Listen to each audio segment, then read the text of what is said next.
மகாராஷ்டிரா மாநிலம் பாராமதியில் நேற்று நடந்த விமான விபத்தில் அம்மாநில அஜித் பவார் உயிரிழந்த நிலையில் விபத்திற்கான காரணம் குறித்து விமான போக்குவரத்து அதிகாரிகள் சம்பவ இடத்தில் ஆய்வு மேற்கொண்டு வருகின்றனர். கூடுதல் தகவலை செய்தியாளர் பாரதி ராஜா வழங்கிட கேட்கலாம். பாரதி ராஜா, வணக்கம். அதிகாரிகள் சம்பவ இடத்தில் ஆய்வு மேற்கொண்டு வரும் நிலையில் தற்போது வரை என்னென்ன தகவல்கள் கிடைத்திருக்கிறது ஆய்வில்?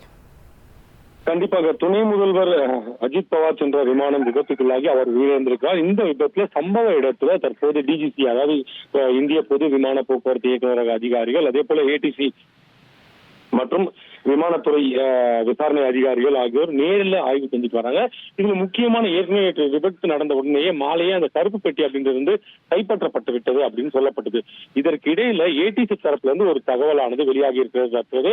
அதுல அந்த பைலட் இறுதியாக அந்த போக்குவரத்து கட்டுப்பாட்டு அறையுடன் தொடர்பு கொண்டு தங்களுக்கு ரன்வே தெரியவில்லை என்று கூறியதாகவும், எனவே என்ன செய்ய வேண்டும் என அவர்களிடம் பரிந்துரை கேட்டதாகவும், அதற்கு ஏடிசி தரப்பிலிருந்து தற்போது விமானத்தை தரையிறக்க வேண்டாம், மீண்டும் மேலே பறக்க செய்யுங்கள், உங்களுக்கு உறுதியான தகவல் நாங்கள் அளித்த பின்னர் தரையிறக்குங்கள் என்று கூறியதாகவும் தற்போது தகவலானது வெளியாகிட்டு மிக முக்கியமான ஒரு தகவலாக பார்க்கப்படுகிறது. இதனிடையே பல்வேறு அரசியல் தரப்பில் அரசியல் தலைவர்கள் பல்வேறு குற்றச்சாட்டுகளை முன்வைத்து வருகிறார்கள். இதுல சதி இருக்குது அப்படின்லாம் பல தரப்பிலிருந்து குற்றச்சாட்டுகள் இருந்தது. இது தொடர்பாகவும் விசாரணை நடத்த திட்டமிடப்பட்டிருக்கிறது. புலனாய்வு துறை அதிகாரிகள் தற்போது அந்த விஆர்எஸ் வெஞ்சர்ஸ் அலுவலகத்திற்கு சென்று சுமார் 90 நிமிடங்கள் விசாரணை நடத்தியிருக்கார்கள். இந்த விஆர்எஸ் வெஞ்சர்ஸ் யார் அப்படின்னா, இந்த விமானத்துறை சேவையை வழங்குகிறாங்களா அந்த நிறுவனத்துக்கிட்ட போய் கிட்டத்தட்ட 90 நிமிடம் அந்த அலுவலகத்தில் இருக்கிற பணியாளர்கள் மற்றும் ஊழியர்களும் விசாரணை நடத்திருக்காங்க அப்படின்றது குறிப்பிடத்தக்கது.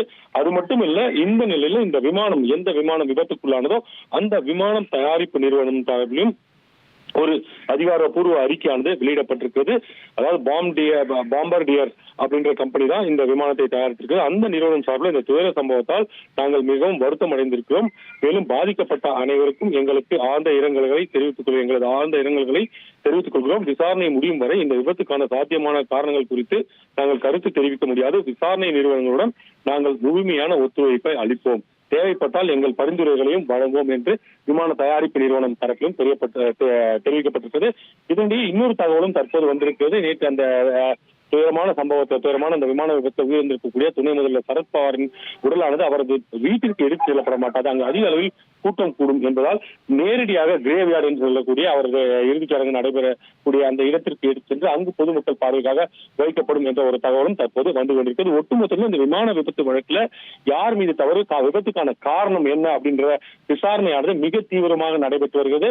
துணை முதல்வர் உயிரிழப்பு என்பதை தாண்டி எப்படி இந்த விமான விபத்து ஏற்பட்டது என்பதை தெரிந்து கொள்ளும் முயற்சியில் தற்போது விசாரணை அதிகாரிகள் இறங்கியிருக்கார்கள். குறிப்பாக தற்போது நம்ம ஏற்கனவே பதிவு செய்தபடி அந்த போக்குவரத்து கட்டுப்பாட்டு அறையிலிருந்து தரையிறக்க வேண்டாம் என்று கூறிய பின்னர் ஏன் எப்படி அந்த விபத்து நடந்தது, ஏன் விமானி மேலே பறக்க செய்யவில்லை, அப்போது என்ன உயரத்தில் இருந்தார் அப்படின்ற விசாரணை எல்லாம் முழுமையாக நடைபெற வேண்டியிருக்கிறது.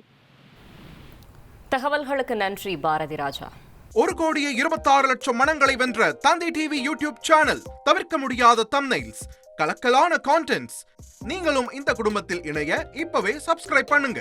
அசுரபலம் கொண்ட எங்கள் டிஜிட்டல் கரங்களில் உங்கள் விளம்பரங்களை சேர்க்க வாட்ஸ்அப் பண்ணுங்க. 8939888838. Email advtv@dttv.in.